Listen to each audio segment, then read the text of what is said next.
sida ay sheegayaan wararka naga soo gaaraya magaalada Sanca ee dalka Yemen waxaa habeenkii Isniinta ee toddobaadkan ka dhacday dhacdo argagax ku reebtay dad fara badan oo ku nool wadankaasi kadib markii ajaanib isugu jirta Soomaali, Oromo iyo Litiriyaan meel qura lagu wada laayay.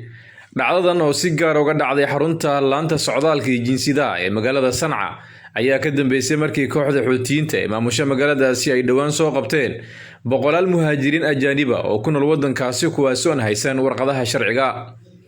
dadkan oo tir ahaan la sheegay inay ka badnaayeen 200 oo qofood ayaa markii la soo qabtay waxaa lagu xiray qolal yar oo ciriiri ah oo aan lahayn waxyaabaha asaasiga ah nolosha bini'aadanka. warar kala duwan ayaana ka soo baxaya sida ay u dhacday dhacdadan, waxaana wararka qaar soo baxaya ay sheegayaan inay isku dhaceen ciidamada xarunta ku sugnaa iyo muhaajiriintii la soo xiray kuwaas oo sida la sheegay ka soomay cuntada. markaas kadib ayaa la sheegay in kooxda ay si ula kaca bambooyin ugu tuureen qolalka ay ku jireen ajaanibtan, taasi oo keentay in qolkii ay ku jireen inuu dab ka kaco kadibna ay ku dhex gubtaan.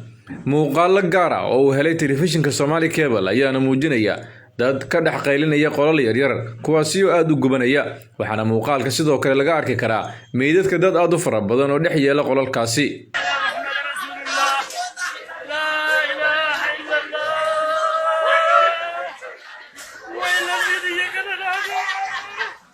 inkastoo aan si rasmi loo ogeyn khasaaraha ka dhashay dhacdadan argagax leh ayaa haddana warar soo baxay waxay sheegayaan in dhimashadu ay ka badan tahay 10 halka dhaawacan uu gaarayo 170 qofood. gudoomiyaha qaxootiga Soomaalida ee Yemen Dahaba Sooyaan oo ku sugan magaalada Sanca oo la hadashay Somali Cable ayaa ka sheekeynaysa sida ay u dhacday dhacdadan lagu laayay dadkan ajaanibta ee Soomaalida ay ku jirto.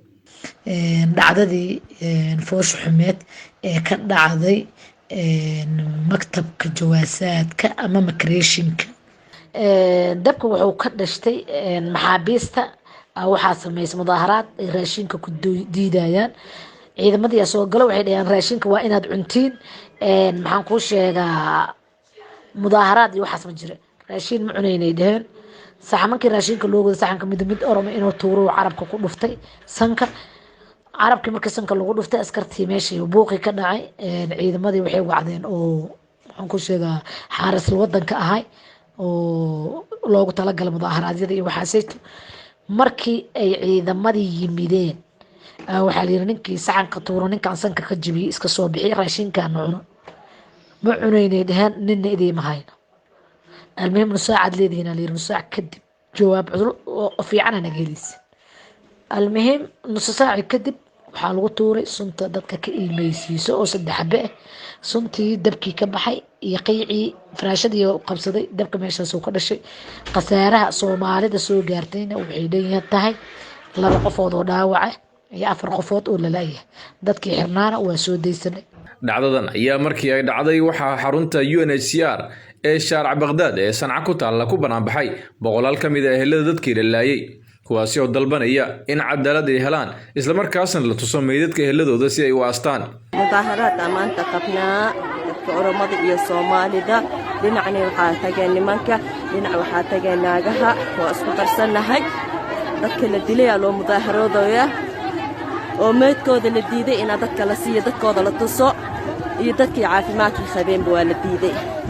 dhinaca kale dawladda Yemen ee caalamku aqoonsan yahay ururada xuquuqda aadanaha oo ka hadlay arrintan ayaa dhankooda ku eedeeyay maleeshiyaadka Xuutiyiinta inay ka dambeeyeen dhacdadaasi, waxaana kooxda ay ku eedeeyeen inay si ula kaca xubnahooda u gubeen ajaanibtaasi oo ay sheegeen inay diideen inay ku biiraan sida hadalka u dhigeen dagaalada dalka Yemen.